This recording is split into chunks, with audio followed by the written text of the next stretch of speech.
ছাত্রছাত্রীদের অনলাইন ক্লাসে স্বাগত জানাচ্ছি। আসসালামু আলাইকুম। আমি মিথিয়া জামান। আজকে তোমাদের সাথে প্রথম অধ্যায় পরিচিতি, মৌলিক অর্থনৈতিক সমস্যা এবং এর সমাধান। আজকে লেকচার নাম্বার 1।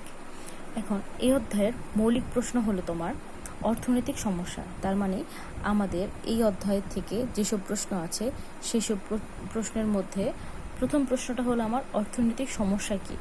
এখন অর্থনৈতিক সমস্যা হলো আমাদের এই অর্থনীতির প্রধান আলোচ্য বিষয়।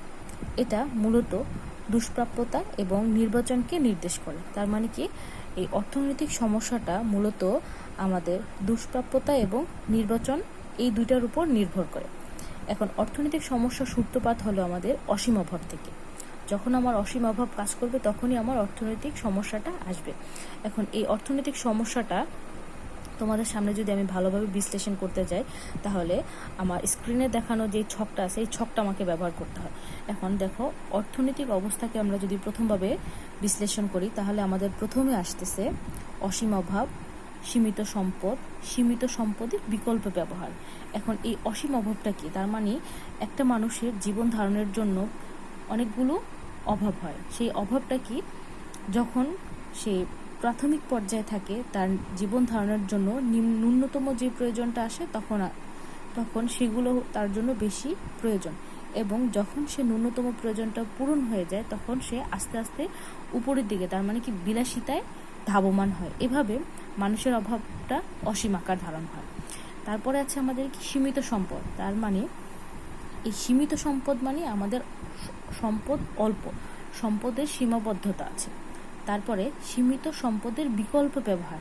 এই যে আমাদের অল্প সম্পদ বা সীমিত সম্পদ, এই সীমিত সম্পদগুলোকে কিভাবে আমরা বিভিন্নভাবে ঘুরায় ফিরে ব্যবহার করতে পারি, বিভিন্নভাবে বিভিন্ন অভাবকে পূরণ করতে পারি। একটা অভাবকে কিছুটা দিলাম, আরেকটা অভাবকে আরেকটু কিছু দিলাম, এভাবে যে এই বিকল্প ব্যবহারটা আছে। তার মানে কি, একটাকে ছাড় দিলাম, আরেকটা ব্যবহার করলাম, অথবা একটা অভাবকে এখন কিছুটা সময়ের জন্য সেই অভাবটা পূরণ করলাম না, অন্য একটা অভাবকে পূরণ করলাম। এটা হলো আমাদেরকে সম্পদের বিকল্প ব্যবহার। তারপরে দেখো, যদি আমি অসীম অভাবকে ক্লাসিফাই করতে চাই, শ্রেণীবিন্যাসে বিন্যস্ত করতে চাই, তাহলে আমার এই অসীম অভাবটা প্রথমে হবে প্রয়োজনীয় অভাব। তার মানে কি, জীবন ধারণের জন্য যতটুকু অভাব প্রয়োজন, জীবন ধারণের জন্য আমার যতটুকু সম্পদ প্রয়োজন, যতটুকু দ্রব্য প্রয়োজন, ওইগুলোর অভাব। তারপরে আছে আমার আরামপ্রদ অভাব। তারপরে আছে বিকল্প দ্রব্যের অভাব। এই বিকল্প দ্রব্যের অভাব হচ্ছে বা সীমিত সম্পদের অভাব সেটা। এখন এই প্রয়োজনীয় দ্রব্যের অভাবের সাথে আমার আছে এই বিকল্প দ্রব্যের অভাব সেটাকে আমরা আরেকটাভাবে সিম্বলাইজ করতে পারি বিলাস জাতীয় দ্রব্যের অভাব। আমি তোমাদের দেখাই দিচ্ছি। এটাকে তোমরা বিলাস জাতীয় দ্রব্যের অভাবও বলতে পারো। তার মানে কি, মানুষের অভাব যখন অসীম হবে, অসীম অভাবকে যখন আসবে, প্রথমটা হবে কি আমার প্রয়োজনীয় দ্রব্যের অভাব। তার মানে কি, আমার জীবন ধারণের জন্য ন্যূনতম যতটুকু দ্রব্যের প্রয়োজন, যতটুকু জিনিসের প্রয়োজন, সেগুলো আমার হলো প্রয়োজনীয় দ্রব্যের অভাব। আমার ভাত, তারপরে জীবন ধারণের জন্য ব্যবহৃত প্রয়োজনীয় যেগুলো আছে, ভাত, কাপড়, বাসস্থান, চিকিৎসা, শিক্ষা, এগুলো আমার প্রয়োজনীয় দ্রব্যের অভাব। তার মানে এগুলো আমাদের প্রয়োজন। তারপরে আছে আরামপ্রদ দ্রব্যের অভাব। তার মানে আমরা একটা কুড়ি ঘরে থাকলেও বাস করতে পারবো, 5তলা বিল্ডিংয়ে থাকলেও বাস করতে পারবো, কিন্তু কুড়ি ঘরে না থেকে কি করি, 5তলা বিল্ডিংয়ে থাকি, অথবা 1তলা বিল্ডিংয়ে থাকি, অথবা গরম পানিটা না খেয়ে কি করি, ফ্রিজে রাখা ঠান্ডা পানিটা খাই, বাইরে থেকে এসে ফ্যানের নিচে না বসে কি করি, এসি করা কোনো রুমে বসে। এটা হলো আমার আরামপ্রদ অভাব। তার মানে কি, আমি আমার বিলাসিতার জন্য কিছুটা উন্নত জীবন ধারণের যখন দাবিমান হই, তখন হলো আমার আরামপ্রদ দ্রব্যের অভাব আসে। তারপরে আসে আমার বিলাস জাতীয় দ্রব্যের অভাব। এখন বিলাস জাতীয় দ্রব্যের অভাব হলো আমার আরামপ্রদ দ্রব্যের অভাবকে ছাড়ানোর পর যেসব দ্রব্যের আমরা অভাব বোধ করি, সেটা হবে আমার বিলাস জাতীয় দ্রব্যের অভাব।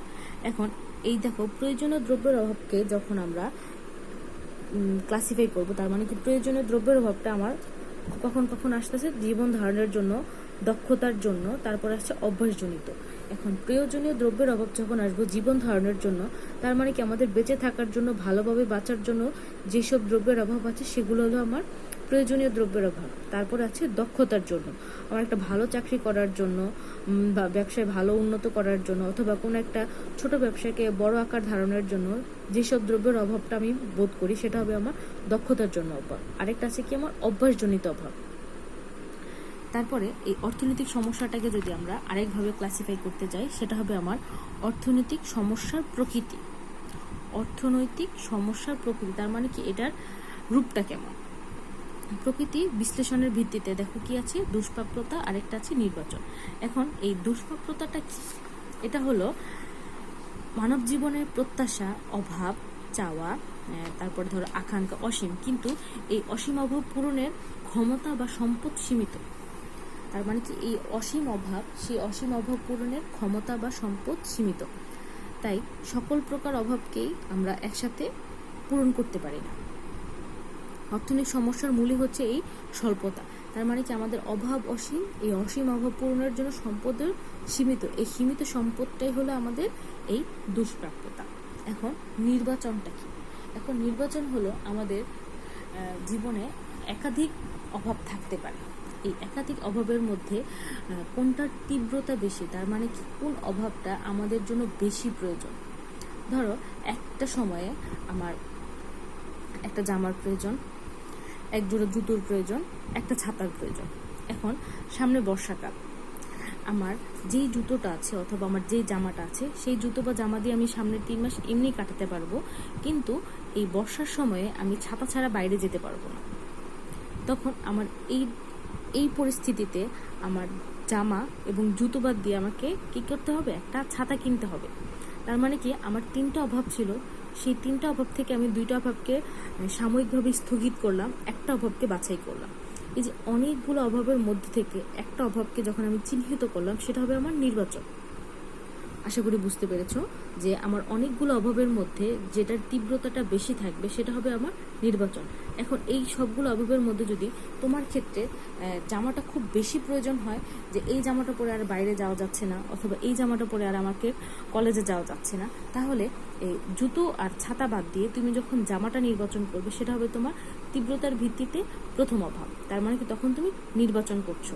এখন এই দুটাকে যদি আমি একসাথে করি তাহলে হবে কি, মৌলিক অর্থনৈতিক সমস্যা।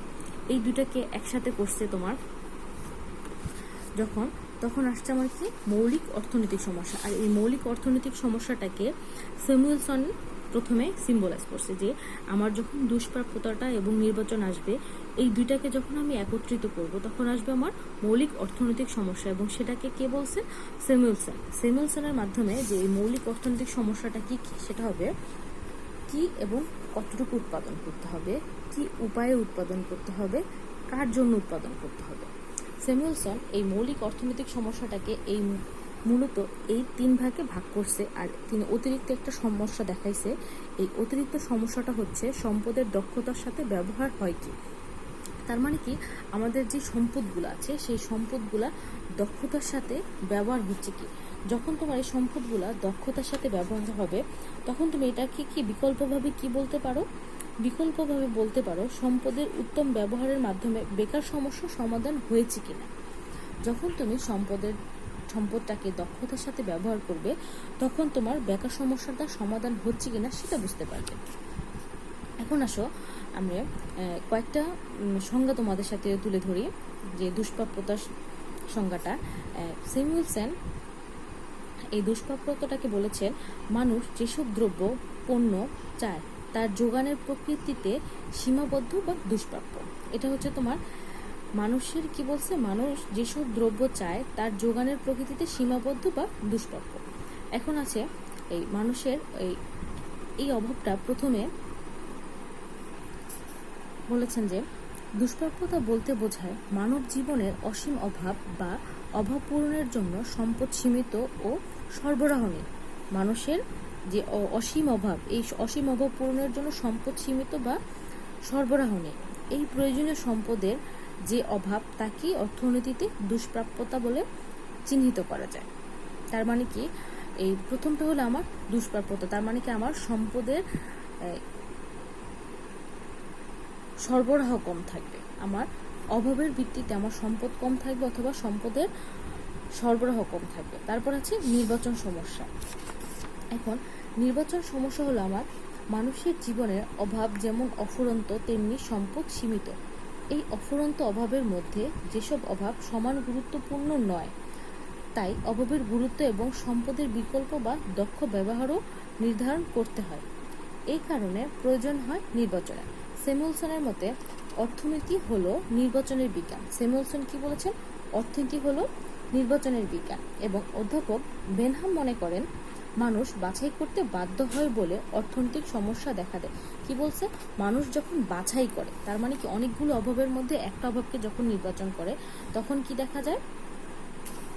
মানুষ যখন বাছাই করতে বাধ্য হয় তখন অর্থনৈতিক সমস্যা দেখা দেয়। অধিক মজুর এবং অধিক আরাম আয়েশ ও বিশ্রাম কোনো ব্যক্তি একসাথে পায় না।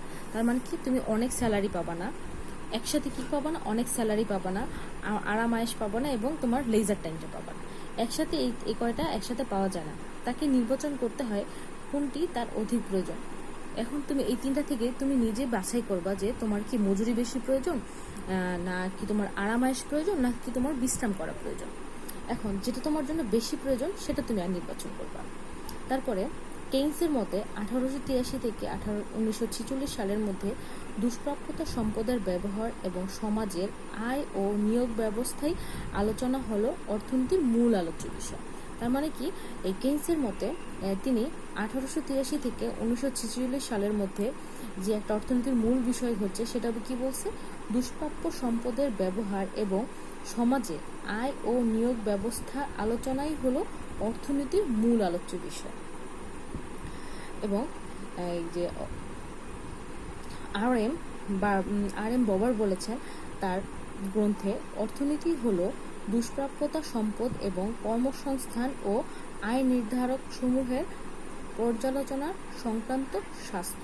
তার মানে কি এই সবগুলো মিলাই তোমরা বুঝতে পারলা যে অর্থনৈতিক সমস্যাকে যদি আমরা ভাগ করতে চাই তাহলে আসবে অসীম অভাব, সীমিত সম্পদ এবং সীমিত সম্পদের বিকল্প ব্যবহার। এই অসীম অভাবকে আবার আলাদাভাবে সিম্বলাইজ করা যায় প্রয়োজনীয় দ্রব্যের অভাব, আরামপ্রদ দ্রব্যের অভাব আর বিলাস জাতীয় দ্রব্যের অভাব। যখন প্রয়োজনীয় দ্রব্যের অভাব আসবে তখন আসবে জীবন ধারণের জন্য অভাব, দক্ষতার জন্য অভাব, অভ্যাসজনিত অভাব। আবার এই সীমিত সম্পদ থেকে কি আসে? অর্থনৈতিক সমস্যার প্রকৃতি বিশ্লেষণের ভিত্তিতে কি দুষ্প্রাপ্যতা এবং নির্বাচন। এবং স্যামুয়েলসন এই দুইটাকে একসাথে করে মৌলিক অর্থনৈতিক সমস্যা বলে সংজ্ঞায়িত করেছেন। এখন এই মৌলিক অর্থনৈতিক সমস্যাগুলোকে আবার এই তিন ভাগে ভাগ করা যায়। এই ছিল আজকে আমার ক্লাস। আশা করি তোমাদের বুঝতে সমস্যা হয়নি। আমার সূচনা ক্লাসে তোমাদের এখানেই সমাপ্তি টানছি। ভালো থেকো, সুস্থ থেকো। আসসালামু আলাইকুম।